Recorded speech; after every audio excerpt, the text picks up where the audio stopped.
আমার আপনার নবী মুহাম্মদ রাসূলুল্লাহ সাল্লাল্লাহু আলাইহি ওয়াসাল্লাম সমস্ত নবীদের উপরে কুরবানি ওয়াজিব ছিল।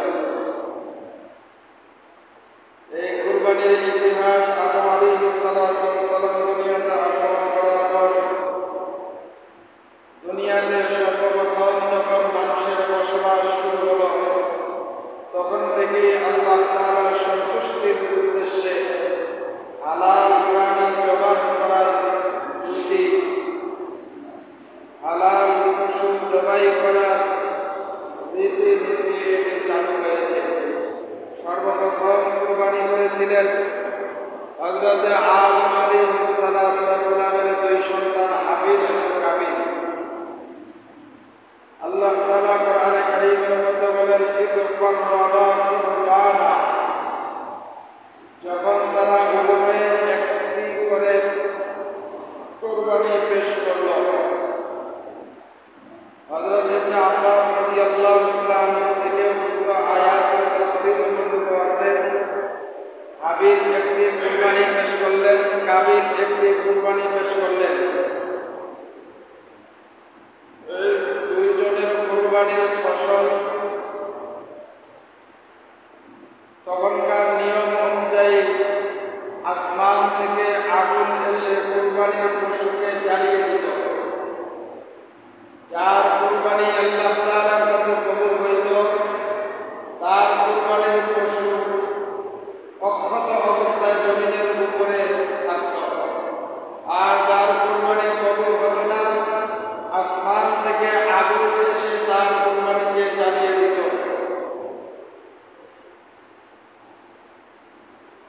সূরা আল ইমরানে আল্লাহ তাআলা বলেন,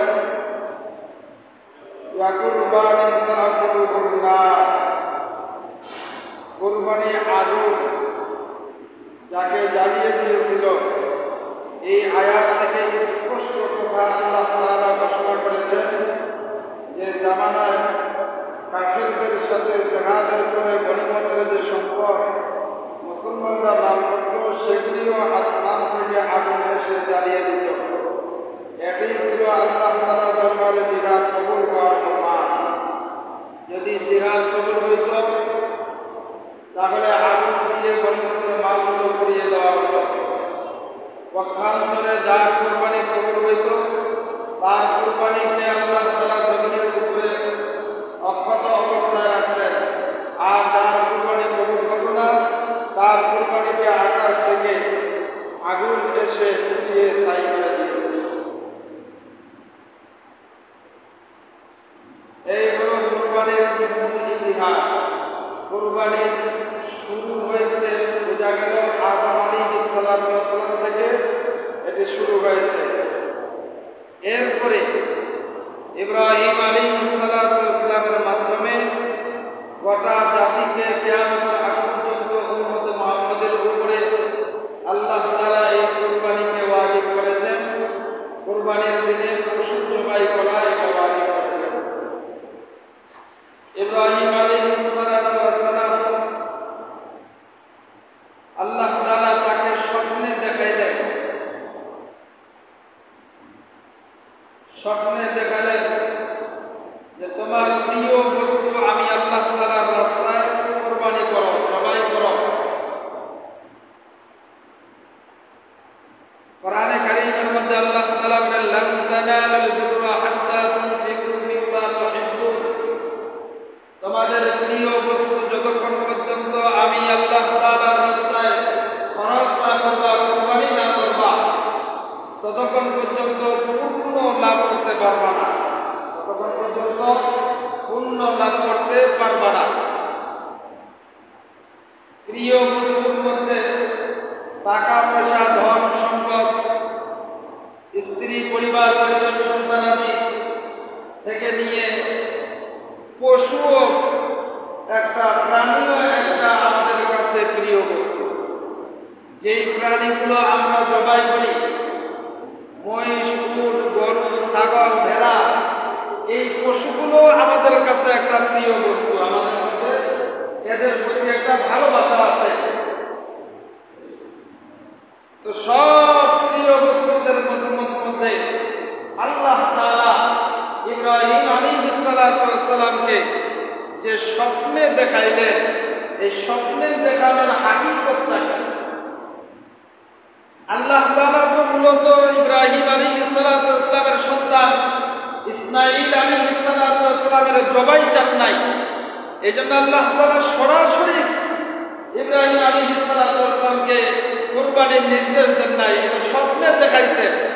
সরাসরি বলেন নাই যে জবাই করো, স্বপ্নে দেখাইছেন যে জবাই করতেছি। শব্দ কিন্তু দুই ধরনের, একটা হলো করতেছি আর একটা হলো করো। করো করলাম আর করতেছি, এর মধ্যে অনেক ব্যস্ত। তো আল্লাহ তাআলা এখানে ইসমাঈল আলাইহিস সালাম জবাই হয়ে যাবে এটা মূলত চান নাই। এই কারণে স্বপ্নের মাধ্যমে আল্লাহ তাআলা তার খলিল ইব্রাহিম আলাইহিস সালামকে স্বপ্নের মাধ্যমে দেখাইলেন যে তুমি তোমার প্রিয় বস্তু আমি আল্লাহ তাআলার রাস্তায় কুরবানি করব। ইব্রাহিম আলাইহিস সালাম স্বপ্নে দেখার পরে সন্তানকে জিজ্ঞাসা করলেন, সন্তানকে বললেন, ইসমাঈল আলাইহিস সালামকে বললেন যে আমি তো স্বপ্নে দেখেছি তোমাকে জবাই করতেছি। ইসমাঈল আলাইহিস সালাম বলেন, ইফআল মা তুমার, আপনি যা স্বপ্নে আদেশ পেয়েছেন তাই আপনি মা তুমার, যা আপনি স্বপ্নে দেখেছেন তাই আপনি বাস্তবে পরিণত করুন। এরপরে আল্লাহ তাআলা বলেন, ফালাম্মা আসলামা, বাবা এবং পুত্র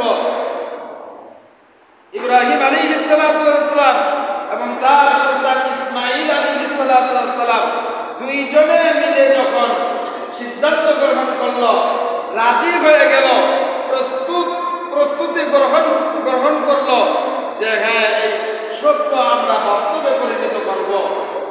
ইব্রাহিম আলাইহিস সালাম তার সন্তান ইসমাঈল আলাইহিস সালামকে বাবা পুত্র দুইজনেই একসাথে মিনার প্রান্তরে গেলেন। যাওয়ার সময় রাস্তার মধ্যে ইবলিস শয়তান ধোঁকা দিয়েছিল।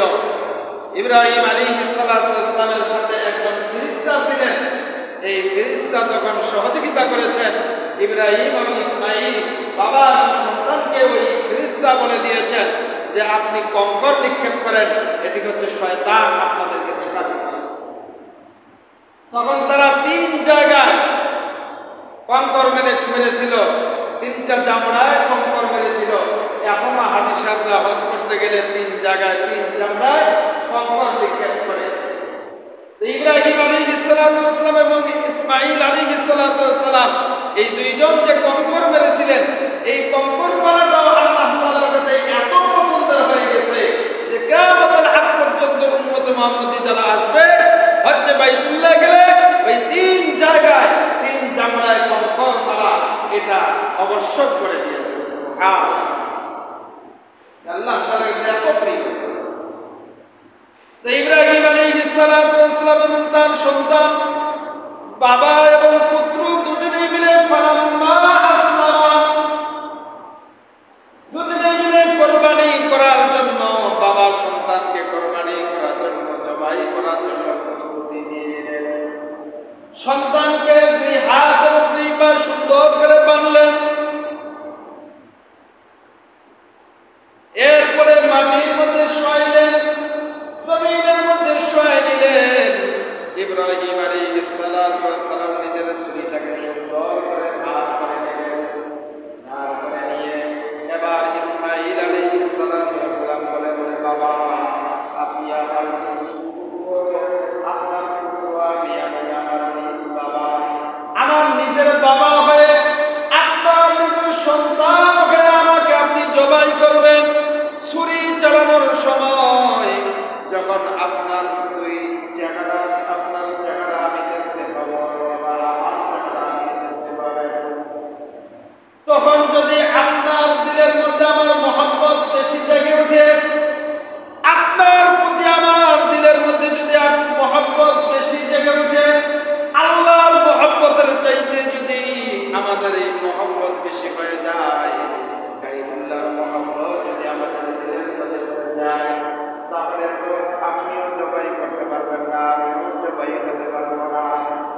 ইসমাঈল আলাইহিস সালাতু ওয়াস সালাম বললেন যে বাবা, আপনি তাহলে এক কাজ করুন, আমার চোখ দুইটা বেঁধে দেন আর আপনার চোখ দুটাও আপনি বেঁধে দেন।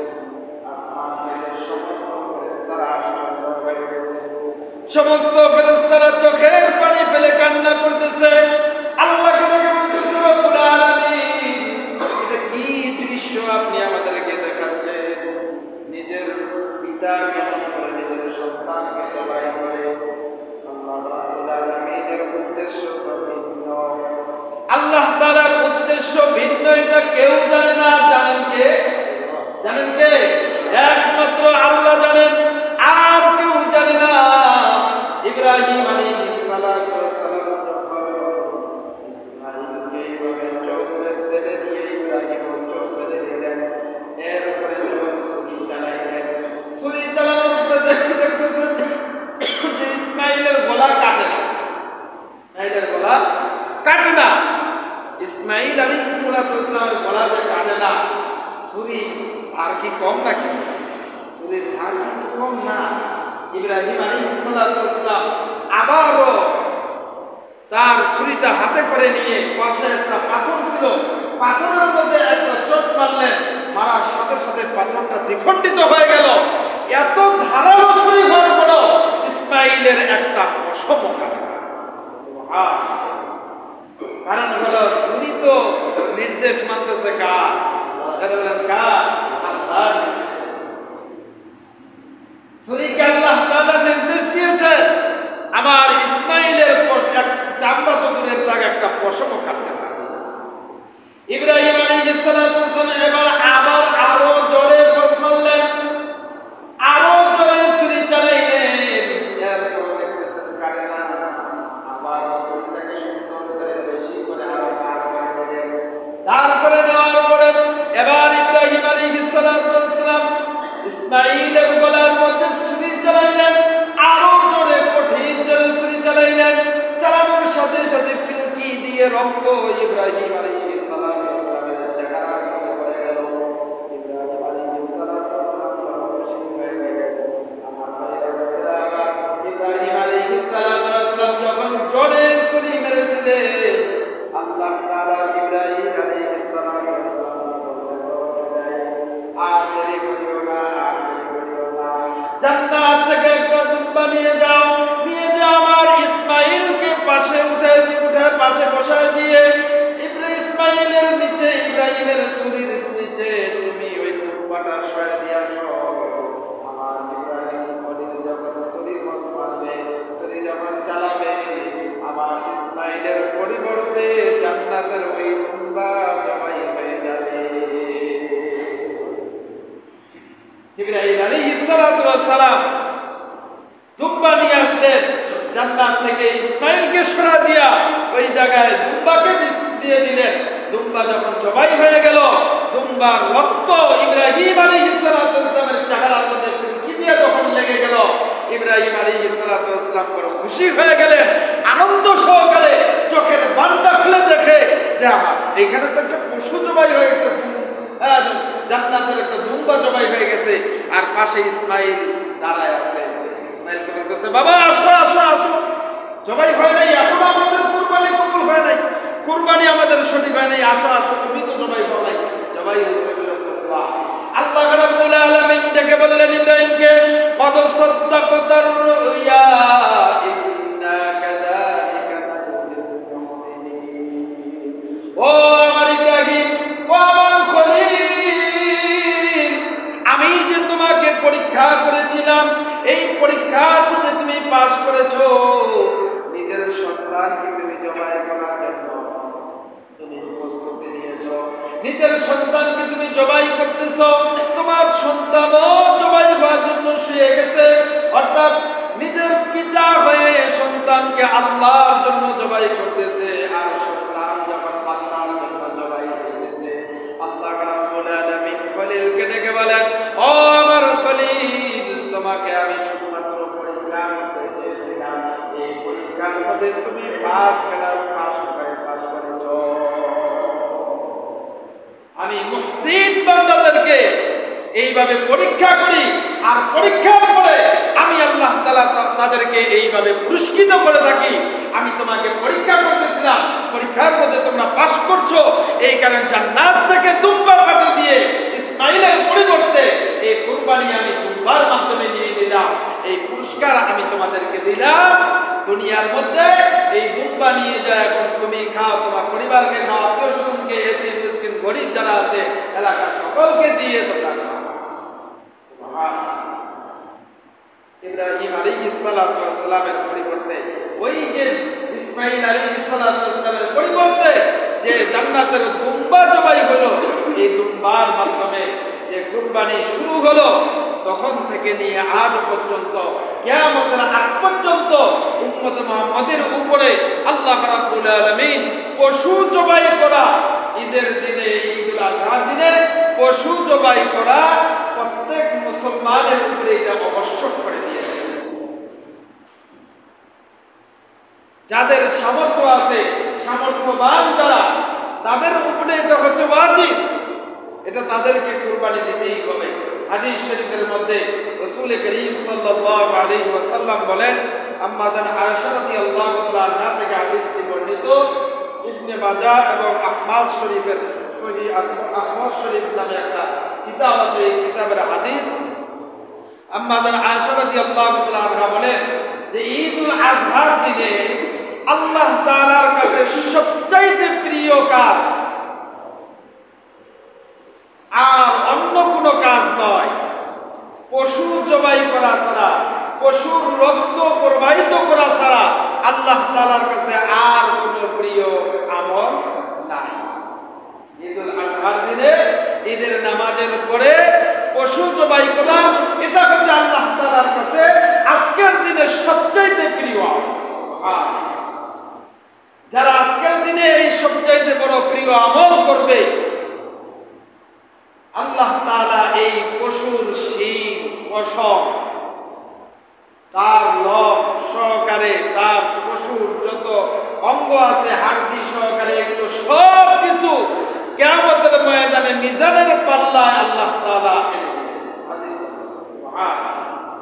শুধু তাই না, হাদিস শরীফের মধ্যে আসছে যারা কুরবানি করবেন, কুরবানির প্রত্যেকটা পশমের বিনিময়ে আল্লাহ রাব্বুল আলামিন বান্দার আমলনামায় একটা করে নেকি দান করবেন।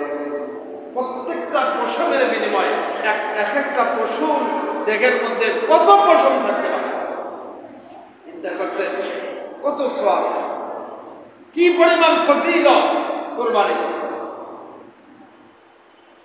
যেটা আমরা আজকের এই দিনে, ঈদুল আজহার এই দিনে নামাজ পড়ার পরে আমরা যারা কুরবানি করব, এই কুরবানিটা হবে আল্লাহ তাআলার কাছে সবচাইতে প্রিয় কাজ। আল্লাহু আকবার, আল্লাহু আকবার, লা ইলাহা ইল্লাল্লাহ, আল্লাহু আকবার, আল্লাহু আকবার, ওয়ালিল্লাহিল হামদ, আল্লাহু আকবার, আল্লাহু আকবার, লা ইলাহা ইল্লাল্লাহ, আল্লাহু আকবার, আল্লাহু আকবার, ওয়ালিল্লাহিল হামদ।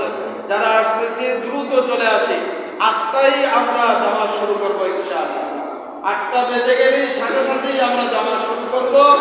যারা আসতেছে দ্রুত চলে আসে, আর মাত্র 7 মিনিট সময় আছে, 7 মিনিটের মধ্যে দ্রুত আমরা চলে আসি। 8টায় ইনশাআল্লাহ আমরা জামাত শুরু করব। আল্লাহ তাআলা আমাদেরকে কবুল করেন। আল্লাহু আকবার, আল্লাহু আকবার, লা ইলাহা ইল্লাল্লাহ, আল্লাহু আকবার, আল্লাহু আকবার, ওয়ালিল্লাহিল হামদ। আল্লাহ রাব্বুল আলামিন বলেন, লা ইয়ানালাল্লাহু লুহুমুহা ওয়ালা দিমাউহা ওয়ালাকিন ইয়ানালুহুত তাকওয়া মিনকুম। আল্লাহ রাব্বুল আলামিন বলেন, তোমরা যে কুরবানি করো, পশু যে জবাই করো, এই পশু জবাই করার পরে গোশতটা তোমরা নিজেরাই খাও। আমি আল্লাহ তাআলার কাছে এই পশুর রক্ত, পশম, হাড়ি, গোশত কিছুই আসে না। আমি আল্লাহ তাআলার কাছে আসে হলো তোমাদের অন্তরের তাকওয়া, দিলের তাকওয়া। যার দিলের মধ্যে যত বেশি আল্লাহর ভালোবাসা থাকবে, তার কুরবানির বিনিময়ে তত বেশি পাবে। সুবহানাল্লাহ। দিলের মধ্যে আল্লাহর ভালোবাসা যে পরিমাণ থাকবে তার কুরবানি ওই পরিমাণ আল্লাহর কাছে কবুল। এই জন্য আল্লাহর ভালোবাসা, আল্লাহর মহব্বত, আল্লাহর আযাবের ভয়ে, আল্লাহর জান্নাতের আশায়, আল্লাহর ভালোবাসায় আমরা কিন্তু কুরবানি দিব। এই কুরবানি শুধুমাত্র গোশত খাওয়ার আশায় দিব না। গোশত খাওয়ার আশায় যদি কুরবানি দেই তাহলে শুধু গোশত খাওয়াই হবে, সওয়াব আর হবে না। এই জন্য নিয়ত করতে হবে সহিহ শুদ্ধ নিয়ত। নিয়তটা হবে আল্লাহর জন্য, নিয়তটা হবে আল্লাহর জন্য। গোশত তো সারা বছরে খাইতে পারি, কম আছে কি বলেন, খাইতে পারি না, সারা বছরে খাইতে পারি। তো এই কুরবানি আজকের দিনে পশু জবাই করে এই গোশত খাইতে হবে, এটা কোনো মানে আছে নাকি? খাইতে হবে না। এটা আল্লাহর জন্য কুরবানি দিচ্ছি, এটা মনে মনে নিয়ত থাকবে। আর যেহেতু এটা হালাল বস্তু, এই জন্য আমরা নিজেরাও খাবো, পরিবারকে নিয়ে, আত্মীয় স্বজন, এতিম মিসকিন গরিব যারা আছে এলাকাবাসী সকলকে দিয়ে খাবো। যদি আপনি কোরবানির গোশত এটাকে বন্টনের ব্যাপারে অনেকের কিন্তু অনেক ধরনের ধারণা আছে। অনেকেই বলে যে কোরবানির গোশত 3 দিনের বেশি খাওয়া যাবে না, অনেকেই আবার বলে 1 বেলার বেশি খাওয়া যাবে না। সব কথা একদিকে রেখে একটা জিনিস করবেন, সেটা হলো 3টা ভাগ করবেন। 3টা ভাগ করলে আমাদের জন্য সহজ হয়ে যাবে। যেটা সহজ ওইটা গ্রহণ করেন, কঠিনটা কেন গ্রহণ করবেন? সহজ যেটা সেই দিকে যান, যেই দিকে গেলে আপনার আমার জন্য আমল করা সহজ হবে। দুর্বল ইমানদার আমরা, আমাদের আমল করা যেন সহজ হয় এই ব্যবস্থা তো আল্লাহ তাআলা করে দিয়েছেন। আল্লাহ আল্লাহর রাসূল সহজটাকে পছন্দ করেন, সহমিতাকে পছন্দ করেন, নরমকে পছন্দ করেন, মানে মধ্যম পন্থা যেটা এটাকে পছন্দ করেন। একেবারে নিচে একেবারে উপরে দুইটা আল্লাহ আল্লাহর রাসূলের কাছে পছন্দ করেন। এই জন্য মধ্যম পন্থায় থাকার চেষ্টা করবেন। 3 ভাগ করলে আমাদের জন্য সহজ হয়ে যাবে। 1 ভাগ নিজের জন্য রাখবেন, আরেক ভাগ আত্মীয় স্বজন, আরেক ভাগ আপনি এতিম মিসকিন গরিব যারা আছে এদেরকে দিয়ে দিবেন। আপনার ভাগটা আপনি 1 সন্ধ্যা খান, 2 সন্ধ্যা, আর 100 সন্ধ্যা, আর 1 বছর খান, সেটা আপনি সংরক্ষণ করে রেখে খেতে পারবেন। বুখারীর হাদিস, হ্যাঁ, সংরক্ষণ করে রাখা এটা আল্লাহ রাসূল সাল্লাল্লাহু আলাইহি ওয়াসাল্লামের জামানা থেকে আসে। আল্লাহ নবী সাল্লাল্লাহু আলাইহি ওয়াসাল্লাম যে সমস্ত সাহাবা একরামরা যুদ্ধে যাইতো, ঈদের সময় যারা আসতে পারতো না তাদের জন্য সংরক্ষণ করে রাখা। তাহলে সংরক্ষণ করে রাখা এটা জায়েজ আছে না? জায়েজ আছে না? সংরক্ষণ করে রাখা জায়েজ আছে। কোনটা? যেটা আপনার ভাগ ওইটা। আবার ওই আত্মীয় স্বজনের ভাগ আর এতিম মিসকিনের ভাগ থেকে যদি আপনার ভাগে চলে আসে, আপনি যদি সংরক্ষণ করে, তাহলে আপনার কুরবানি কিন্তু কবুল হবে। যেটা যার হক, এই হকটা আপনি যখন পুরোপুরি দিয়ে দিবেন, দেওয়ার পরে আপনার যেটা হক যেটা থাকবে, এই হকটা আপনি সংরক্ষণ করে আপনি খাবেন, কোনো সমস্যা নাই। আর কুরবানির গরুর যে চামড়া আছে, এই চামড়া আপনি যদি নিজে সংরক্ষণ করে, নিজে যদি এটাকে আপনি তৈরি করে যদি এটাকে ব্যবহার করতে চান, তাহলে আপনি পারবেন, ব্যবহার করতে পারবেন। তবে এই চামড়া যদি বিক্রি করেন, বিক্রিকৃত অর্থ এটা আপনি নিজেও খাইতে পারবেন না, পরিবারকেও খাইতে পারবেন না, মসজিদ মাদ্রাসা নির্মাণের কাজেও খরচ করতে পারবেন না। এটা সম্পূর্ণ এতিম মিসকিন যারা গরিব আছে এদেরকে দিয়ে দিবেন। আবার যদি এদেরকে অনেকে আছে কাপড় কিনে দেয় টাকা দিয়ে, বা চাল ডাল এরকম তরকারি কিনে দেয়, এইটাও কিনে দিতে পারে। যে টাকাটা দিয়ে বিক্রি হবে ওই টাকাটাই আপনি গরিব যারা আছে, মিসকিন এতিম যারা আছে এদেরকে দিয়ে দিতে পারেন। এই টাকাটা অনেকেই আমরা করি কি, ভেঙে ভেঙে ভেঙে ভেঙে অল্প করে টাকা। তো চামড়ার দাম কত এখন? আগে তো যাওয়া ছিল, এখন তো তার 3 ভাগের 1 ভাগ। কি বলেন? এই চামড়ার এই অল্প টাকা, এটাকে আবার ভেঙে ভেঙে 20 টাকা, 50 টাকা, 100 টাকা, 150 টাকা, এইভাবে কিন্তু আমরা যারা ফকির ভিক্ষা করতে আসে বাড়িতে এদেরকে দিই না, এইভাবে দিব না। অল্প কয়েক টাকা আপনি এমন একজন ব্যক্তিকে দিবেন যে ব্যক্তিটা পাইলে সন্তুষ্ট হবে, তার একটা ছোটখাটো কাজ হবে, তার একটা উপকার হবে। আপনি 20 টাকা 50 টাকা করে এইভাবে ভেঙে দিলেন, 50 জনকে দিলেন, বা 20 জনকে দিলেন, 10 জনকে দিলেন, তো তার তো সেরকম কোনো উপকারে আসে না। আপনি একজনকে যদি দেন, সে সবচাইতে বেশি সন্তুষ্ট হবে এবং খুশি হবে। এই খুশিটাই সন্তুষ্টটা আল্লাহর আরশে যে সময় এই জন্য আমার ভাইরা, আমরা এই কুরবানির চামড়া বিক্রি করতে অর্থ এটা মসজিদও দিব না, মাদ্রাসাও দিব না, এতিম মিসকিন গরিব যারা আছে এদেরকে দান করে দেব। এরপরে কুরবানির জন্য আমরা যেটা সবচেয়ে বেশি দরকার সেটা হলো আমাদের নিয়তটা কিন্তু অবশ্যই সহি করে নিতে হবে। আমরা যারা ভাগে কুরবানি দেই, 7 জন 6 জন 3 জন 4 জন 5 জন অথবা 2 জন, এই যে ভাগে কুরবানি দেই, ভাগীদারদের সকলেরই মনের ইচ্ছা যেন এক হয় আল্লাহর উদ্দেশ্যে, আল্লাহকে খুশি করার জন্য আমরা কুরবানি দিতেছি। এটা কিন্তু আমাদেরকে অবশ্যই খেয়াল রাখতে হবে। নিয়ত যদি সহি না হয়, কুরবানি আমাদের কারোই কবুল হবে না। প্রত্যেকটা আমল, বুখারীর প্রথম হাদিস, ইন্নামাল আ'মালু বিন্নিয়াত, সমস্ত আমলের প্রতিদান নিয়তের উপরে নির্ভর করবে। যত ছোট হোক বড় হোক, যেই আমলই হোক না কেন, আমলের নিয়ত যদি সহি না হয়, প্রতিদান কিন্তু ওইরকমই হবে। আর যদি নিয়ত সহি হয়ে যায়, তাহলে আল্লাহ তাআলার কাছে প্রতিদান ওইরকমই আপনি আমি পাবো। এই জন্য নিয়তকে সহি করে নিব। আল্লাহ তাআলা আমাদেরকে আমল করার তৌফিক দান করেন। আল্লাহু আকবার, আল্লাহু আকবার, লা ইলাহা ইল্লাল্লাহ, আল্লাহু আকবার, আল্লাহু আকবার, ওয়ালিল্লাহিল হামদ। যারা আসতেছি দ্রুত চলে আসি, আমরা এখনই জামাত শুরু করে দেব। 8টা বেজে গেছে, যারা আসতেছি দ্রুত চলে আসি, এখনই জামাত শুরু হয়ে যাবে ইনশাআল্লাহ। নামাজের নিয়মটা আমরা জেনে নেই। যেহেতু বছরে 2টা ঈদ, 2 দিনে আসে নামাজ, এই নামাজটা অনেকেই আমরা কিন্তু অনেক সময় ভুল করে বসি। এজন্য মনোযোগ সহকারে আমরা দেখবো। আমি আপনাদেরকে প্র্যাকটিক্যাল আগে দেখাই দিচ্ছি। হ্যাঁ, দেখে নিব। নিয়ত করব সর্বপ্রথম যে আমি কেবলামুখী হয়ে 2 রাকাত ওয়াজিব ঈদুল আজহার নামাজ এই ইমামের পিছনে আদায় করতেছি। আল্লাহু আকবার। আমি কেবলামুখী হয়ে 2 রাকাত ঈদুল আজহার ওয়াজিব নামাজ এই ইমামের পিছনে করতেছি। আল্লাহু আকবার। এইভাবে প্রথম হাত উত্তোলন করবেন, কানের লতি পর্যন্ত উত্তোলন করে এরপরে আল্লাহু আকবার বলে প্রথম হাত বাঁধবেন। প্রথম তাকবীরের পরে হাত বাঁধতে হবে। এরপরে সানা পড়বেন। নামাজের মধ্যে যে সানা পড়ি ওই সানাটাই পড়বেন। সানা শেষ হয়ে গেলে আবারও দ্বিতীয়বার আল্লাহু আকবার বলে হাত উত্তোলন করে হাত ছেড়ে দিবেন। তৃতীয়বার আল্লাহু আকবার বলে হাত ছেড়ে দিবেন। চতুর্থবার আল্লাহু আকবার বলে হাত বেঁধে নেবেন। এরপরে সূরা ফাতিহা একটা কেরাত মিলানো হবে। সূরা ফাতিহার সাথে রুকু সিজদা করার পরে দ্বিতীয় রাকাতে দাঁড়ানোর পর সূরা ফাতিহা পড়া হবে। এরপর একটা কেরাত মিলানো হবে। দ্বিতীয় রাকাতে রুকুতে যাওয়ার আগে প্রথমের ন্যায় আবারও 3টি অতিরিক্ত তাকবীর হবে। আল্লাহু আকবার বলে হাত ছেড়ে দিবেন। দ্বিতীয় তাকবীর বলে আল্লাহু আকবার বলে হাত ছেড়ে দিবেন। তৃতীয় তাকবীর আল্লাহু আকবার বলে হাত ছেড়ে দিবেন। চতুর্থ তাকবীর দিয়ে রুকুতে যাবেন। এইভাবে আমরা নামাজ শেষ করব। নামাজের পরে খুতবা পড়া হবে। খুতবার সময় মনোযোগ সহকারে খুতবা শুনেন। খুতবা পড়া কিন্তু সুন্নাত, যদিও জুমার খুতবা পড়া ওয়াজিব, আর ঈদের নামাজের খুতবা করা হলো সুন্নাত। আমরা এই সুন্নাতটা আমলটা সঠিকভাবে করব। সকলে আমরা চুপচাপ বসে খুতবা শুনবো। খুতবা কালীন সময় অন্য কোনো কাজ করবো না। খুতবা শেষ হবে, এরপরে দান বাক্স ছাড়া হবে। তখন আপনার মসজিদের জন্য যে যা পারবো সামর্থ্য অনুযায়ী দান করবো। আল্লাহ তাআলা আমাদেরকে আমল করার তৌফিক দান করেন। যারা আসছে দ্রুত চলে আসি, এখনই নামাজ শুরু হবে।